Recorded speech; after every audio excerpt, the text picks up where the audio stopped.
جو عورت مر گئی، جس عورت کا انتقال ہوا اور انتقال کے وقت اس کا پتی اس سے خوش تھا، اس سے راضی تھا، تو وہ عورت جنت کے اندر داخل ہوگی۔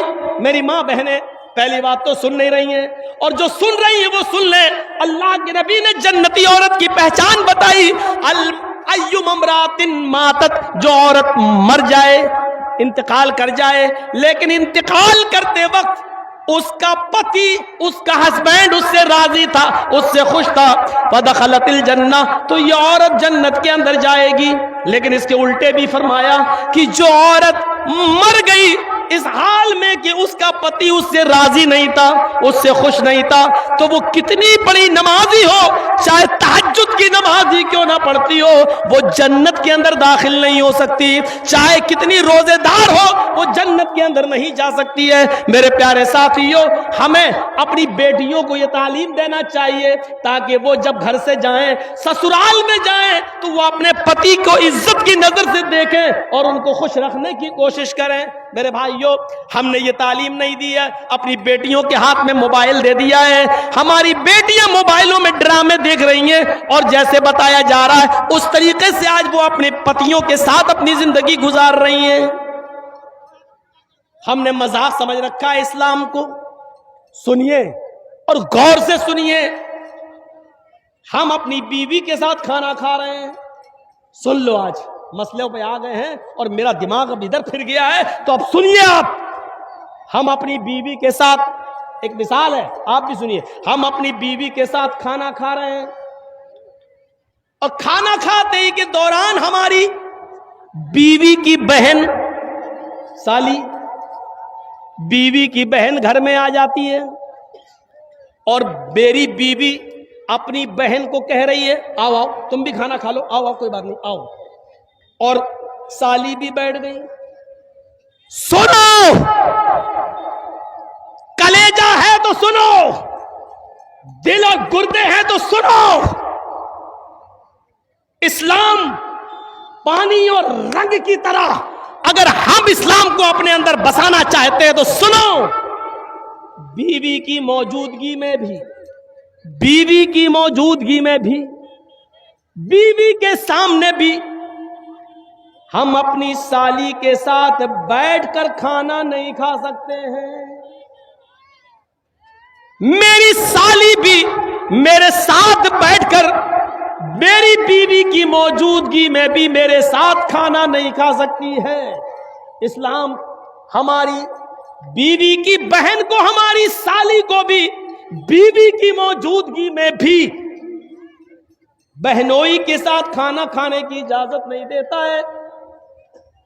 اپنی سالیوں کو اسکول پہنچانے والوں، اپنے گاؤں سے کشن گنج اور سلی گڑی تک لے جانے والوں، اپنی بائک پر بٹھا کے گھمانے والوں، کان کے پردے کھول کر سن لو، تمہاری سالی کا باپ یعنی تمہارا سسر بھی اگر تمہیں اجازت دے رہا ہو اور بیوی بھی کہہ رہی ہو جاؤ میری بہن کو اسکول چھوڑاؤ، جاؤ میری بہن کو ہاسپٹل لے کر اس کو ڈاکٹر کے پاس اس کا علاج کرایا، سلی گڑی لے جاؤ، بیوی کی پرمیشن کے باوجود، باپ کی سسر کی اجازت کے باوجود بہنوئی کے لیے جائز نہیں ہے کہ وہ اپنی سالی کو اکیلے تنہ تنہا اپنی بائک یا فور ویلر پر سلی گڑی لے جائے، کشن گنج لے جائے، یہ حرام ہے اس کے لیے۔ کلیجہ تھام کے بیٹھو اور دیکھو ہمارے معاشرے کے اندر یہ برائی پائی جا رہی ہے کہ نہیں پائی جا رہی ہے، پائی جا رہی کہ نہیں پائی جا رہی ہے۔ جب بیوی کی اجازت اور سسر کی اجازت کے بعد بھی جائز نہیں ہے تو بنا اجازت گھمانا یہ کیسے جائز ہو جائے گا؟ بہت آسان ہے کہہ لینا کہ سالی آدھی گھر والی ہے، تیرے باپ کا فتویٰ ہوگا، یہ تیرے باپ کا سسٹم ہوگا، یہ تیری بہن بھی کسی کی سالی ہوگی، وہ بھی اس کی آدھی گھر والی ہوگی۔ اس کو اس نظریے سے دیکھنے کی کوشش کرو۔ اسلام کے اندر سالی کو بھی بہنوئی سے پردہ کرنا پڑے گا، اس لیے کہ بیوی کے انتقال کے بعد یا بیوی کی طلاق کے بعد سالی کے ساتھ نکاح جائز ہو جاتا ہے، اور جس کے ساتھ نکاح جائز ہو اس سے پردہ ضروری ہے۔ جہاں یہ مسئلہ سالی کے ساتھ ہے وہیں یہ مسئلہ بھابھی کے اوپر بھی لاگو ہوتا ہے. سن لو، ہماری بھابھی اپنے شوہر کے ساتھ کھانا کھا رہی ہے، یا جرجیت صاحب کھانا کھا رہے ہیں اور جرجیت صاحب کے بھائی کی بیوی یعنی بھابھی ہمارے روم میں آ جاتی ہے اور ہمارا بھائی بھی وہیں بیٹھ کر میرے ساتھ کھانا کھا رہا ہے، اور بھائی نے کہہ دیا اپنی بیوی سے آؤ آؤ تم بھی کھانا کھا لو، کوئی بات نہیں دیور ہے تمہارے، بیٹھو. بھائی کی پرمیشن کے باوجود، شوہر کی اجازت کے باوجود بھابھی کے لیے دیور کے ساتھ کھانا کھانا جائز نہیں ہے. بھائی کی پرمیشن کے باوجود بھابھی کو اکیلے بائک پہ بٹھا کے کشن گنج اور دارجلنگ لے جانا، سلیگوڑی لے جانا جائز نہیں ہے.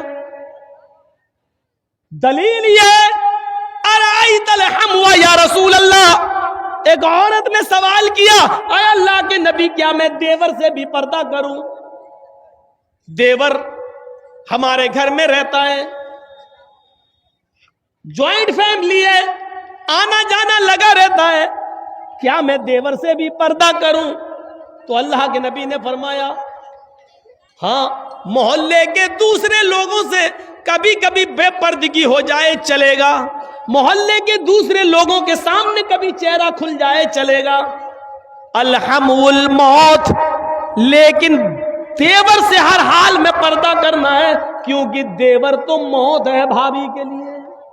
یہ زبان ہماری نہیں ہے، ہماری زبان ضرور ہے لیکن الفاظ محمد رسول اللہ کے ہیں، حدیث جناب محمد رسول اللہ صلی اللہ علیہ وسلم کی ہے، الحم الموت، دیور بھابھی کے لیے موت ہے. اب اندازہ لگاؤ جو موت ہو وہ موت کیسے بھابھی کو لے کے جا سکتا ہے اپنے گھر سے باہر؟ صاحب میرے بھائی نے اجازت دے دی، یہاں بھائی کی اجازت نہیں چلے گی، یہاں شریعت کا حکم چلے گا، شریعت کا حکم. ہم ان چیزوں پر غور کریں، سوچیں کیا اسلام کے ساتھ ہمارا تعلق یہ ہے؟ یا ایھا الذین آمنوا ادخلوا فی السلم کافہ، ایمانو والو تم اسلام کے اندر پورے کے پورے داخل ہو جاؤ. بچوں کے ساتھ ہمارا تعلق کیا ہے؟ فرمایا جب تمہارے گھر میں بچہ پیدا ہو، جب تمہارے گھر میں بچہ پیدا ہو تو 7ویں دن اس کا عقیقہ کرو، اس کے سر کے بال کاٹو، پورا ٹکلا 7ویں دن اس کے سر کے سارے بال چھلو، اور بالوں کے وزن کے برابر چاندی غریبوں اور مسکینوں میں تقسیم کرو.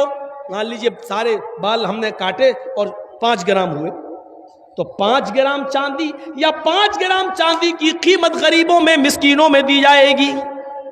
اور یہ اسلام کا ایک حصہ ہے، اس سے آپ بچ نہیں سکتے ہو. 7ویں دن اس کا اچھا نام رکھو، گڈو پپو نہیں، ٹوئنکل نہیں، لڑکیوں کے نام اوئیٹی سوئیٹی نہیں، اچھا نام رکھو، نام کا اثر پڑتا ہے. قیامت کے دن ناموں سے بلایا جائے گا. اچھا نام رکھو جس کا معنی اچھا ہو. جب 7واں دن ہو جائے تو اس کا عقیقہ کرو. اور مسئلہ یاد رکھنا، عقیقہ صرف 7ویں ہی دن ہے، 14ویں دن کی دلیل نہیں ہے، 21ویں دن کی دلیل صحیح نہیں ہے کہ 7ویں دن طاقت نہ ہو تو 14ویں دن کر لو، 14ویں دن نہ ہو تو 21ویں دن کر لو. نہیں، عقیقہ صرف 7ویں دن ہے، اور 7ویں دن کسی مجبوری کی وجہ سے اگر آپ نہیں کر سکے تو جب تمہیں موقع ملے، جب تمہارے پاس مجبوری ختم ہو جائے اس وقت کر لو. 7ویں دن نہیں کیا اور 8ویں دن مجبوری ختم ہو گئی تو 8ویں دن کر لو، 9ویں دن مجبوری ختم ہو گئی تو 9ویں دن کر لو. اب یہ نہیں کہ 7ویں دن نہیں کیا تو اب 14ویں دن کر لیں گے، نہیں، 14ویں دن کا انتظار نہیں کیا جائے گا. 14ویں دن بھی مجبوری رہی، 21ویں دن بھی رہی، تو جب تمہاری مجبوری ختم ہو جائے تب کر لو. اور جب تک اس بچے کا عقیقہ کر نہیں لیا جائے گا اس بچے کی دعا باپ کے حق میں قبول نہیں ہوگی. سمجھ رہے ہیں نا؟ رہن ہے، رہن بچہ گروی ہے،